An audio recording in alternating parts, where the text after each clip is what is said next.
Salut à tous et bienvenue sur ma chaîne YouTube. Aujourd'hui je vous retrouve pour une vidéo exclusivement sur le teint, comment avoir un beau teint en peu de temps, avec quel produit faire son teint, pour avoir un teint lumineux, glowy, zéro imperfection, tout ça tout ça. Donc c'est parti, on commence maintenant. J'ai de vous, histoire que vous voyez quand même bien mon travail. Donc pour commencer, je vais mettre deux bases. Pourquoi deux bases? Pour mettre à différents endroits de mon visage. Donc voilà, il y a une base perfectrice qui s'appelle la Angel Veil de chez NYX.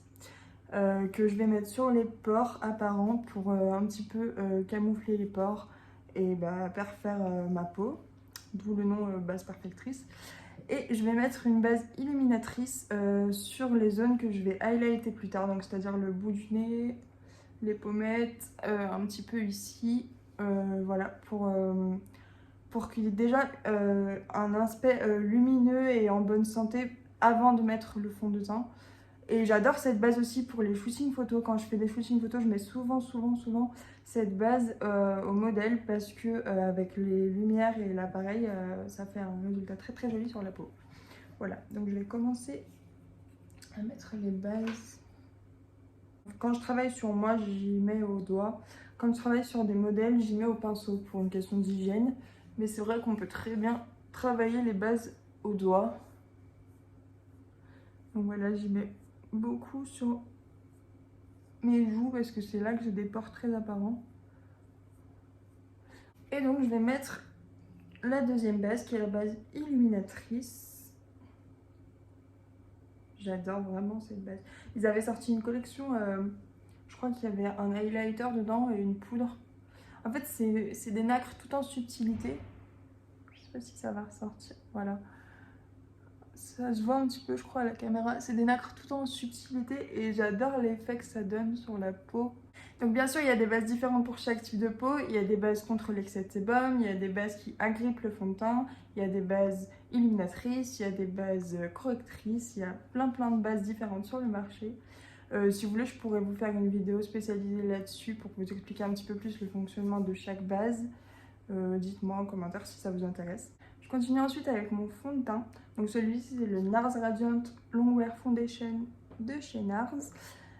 Ça fait bien quelques années maintenant que je l'utilise et j'adore en fait son rendu parce que je déteste les teints trop mat.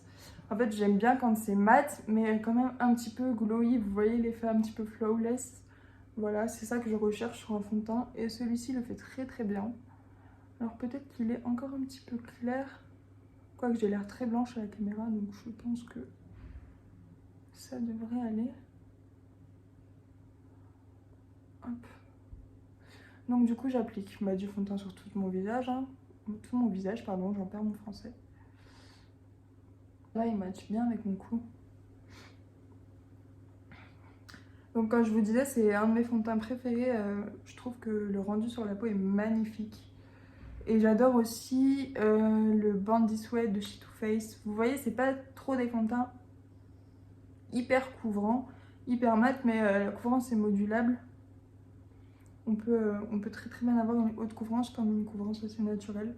C'est ça que j'aime bien. Genre j'avais essayé le Huda, je sais plus comment il s'appelle, mais le fond de teint de chez Huda et il était beaucoup trop couvrant pour moi.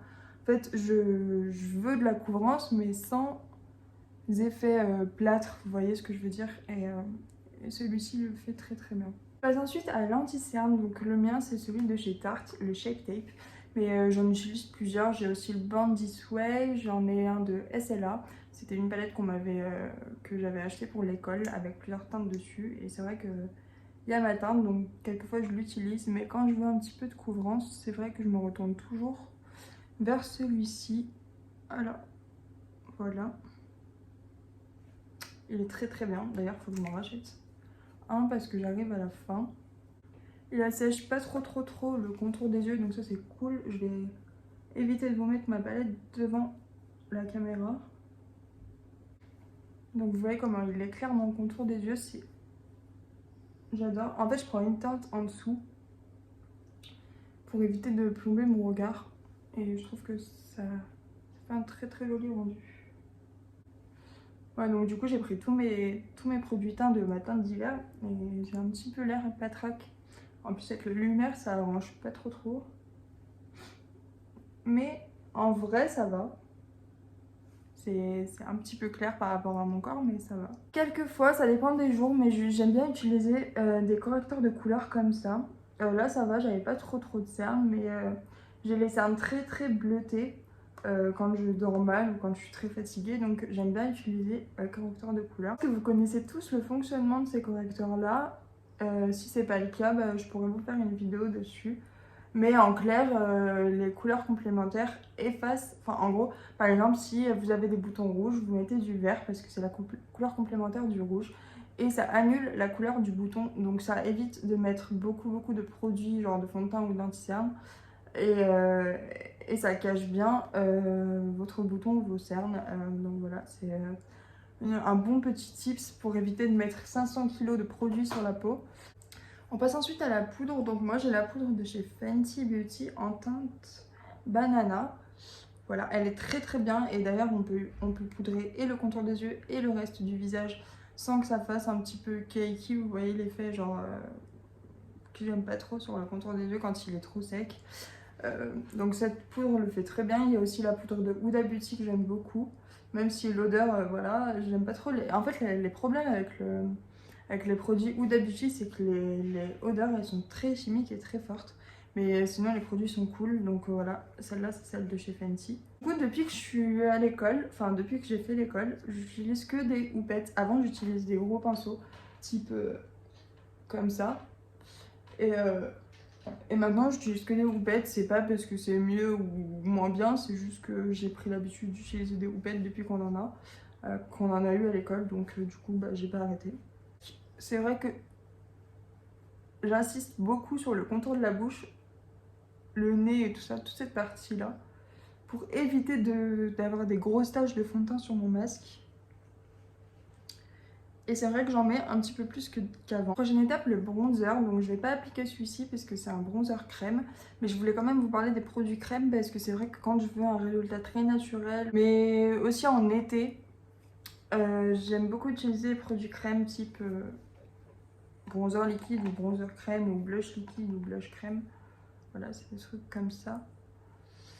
Et c'est vrai que le rendu est un petit peu plus naturel, à part si on en met genre 15 tonnes.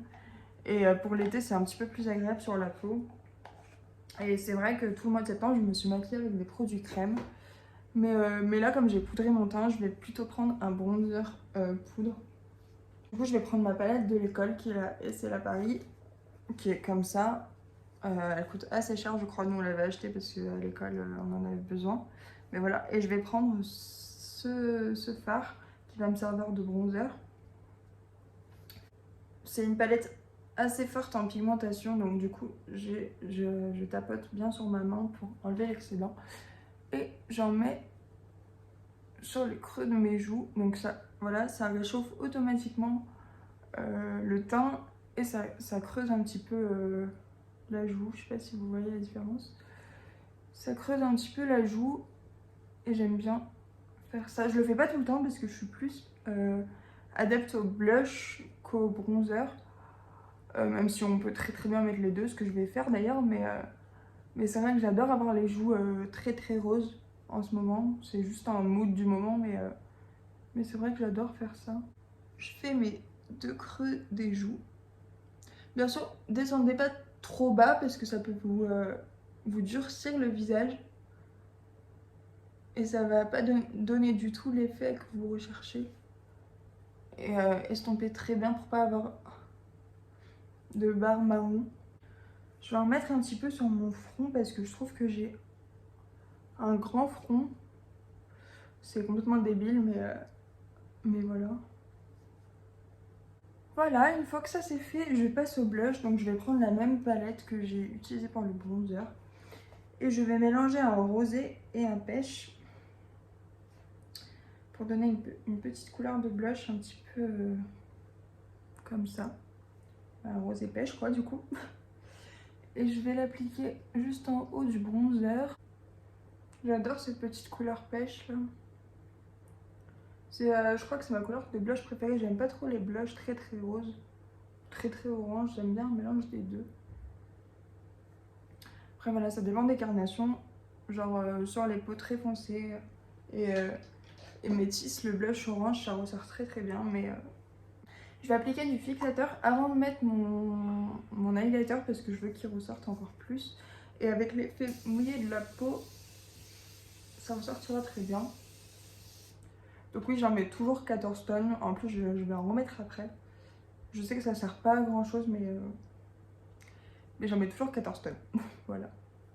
Et donc en highlighter, je vais mettre celui-ci de chez Make Up For Ever. C'est le Pro Light Fusion. Je crois qu'il n'y a qu'une seule teinte du coup, mais il est un petit... Enfin, même pas qu'un petit peu. Il est doré. Voilà, je sais pas si vous le voyez. Il est très très très joli, j'adore. Donc du coup, quelquefois j'utilise mon doigt pour appliquer l'highlighter pour avoir beaucoup d'intensité. Mais j'aime bien utiliser ce pinceau, donc c'est le pinceau du kit de Sananas. Voilà. Et il est quand même très très intense, même avec un pinceau. Donc j'en applique sur mes zones de lumière.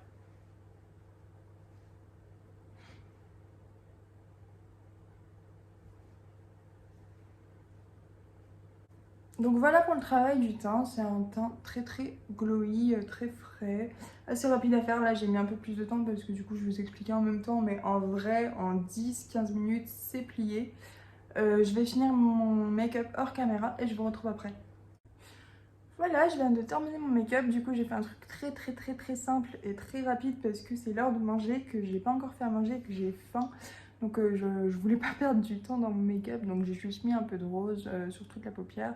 J'ai hydraté mes lèvres et j'ai mis du mascara et ça fait très bien l'affaire. J'ai travaillé un petit peu mes sourcils. Il faut que j'aille faire à manger, donc moi je vais vous laisser sur cette vidéo.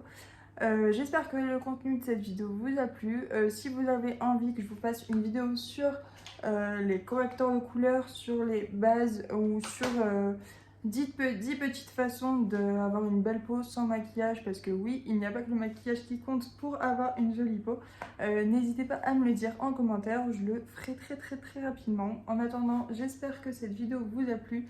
N'hésitez pas à aller me follow sur TikTok et Instagram qui s'affichent juste ici. Les produits que j'ai utilisés seront bien évidemment en barre d'infos. Je vous fais plein de gros bisous et je vous dis à dimanche prochain pour une nouvelle vidéo. Bisous!